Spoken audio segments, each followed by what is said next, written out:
Selamat datang di Liputan 79 bersama saya Muhammad Sangaji yang akan menyampaikan berita terupdate BP Jam Sostek dalam sepekan.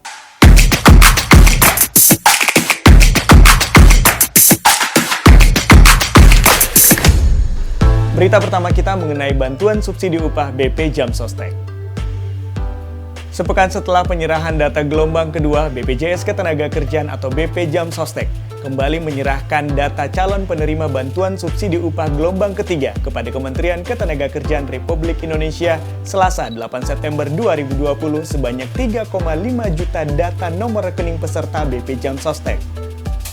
Penyerahan berkala ini dilakukan sesuai dengan kesepakatan antara Kemnaker dan BP Jam Sostek agar setiap pekan menyerahkan data calon penerima bantuan subsidi upah.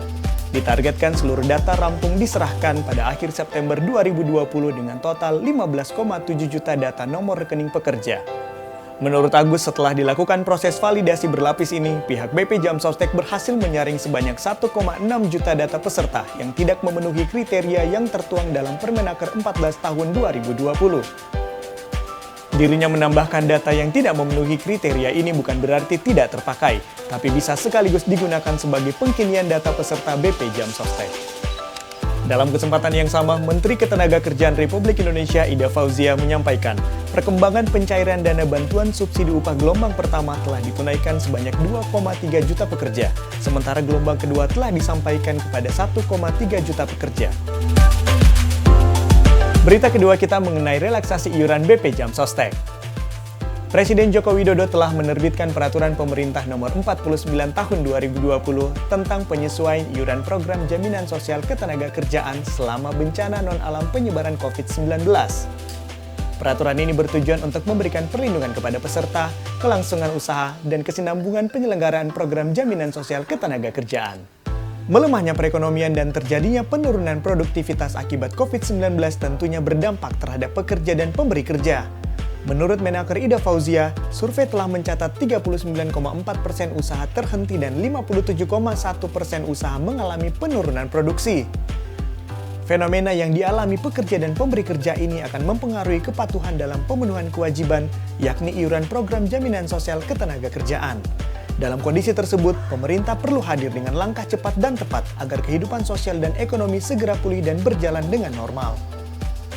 Wakil Ketua Komite Ketenagakerjaan dan Jaminan Sosial Apindo Dipa Susila menyampaikan terima kasih kepada pemerintah atas penerbitan peraturan ini. Dipa menyatakan peraturan tersebut sangat penting bagi para pengusaha dalam menjalankan usahanya. Berita ketiga kita mengenai Hari Pelanggan Nasional. Memperingati Hari Pelanggan Nasional atau Harpelnas yang jatuh tepat pada tanggal 4 September, BPJS Ketenagakerjaan atau BP Jam Sostek menggelar beberapa kegiatan edukasi dan hiburan kepada para pesertanya. Sebagaimana yang dilakukan oleh kantor BP Jam Sostek Cabang Semarang Pemuda yang memberikan pengetahuan cara membuat minuman kesehatan berupa jamu kepada para peserta yang mengantri di kantor setempat.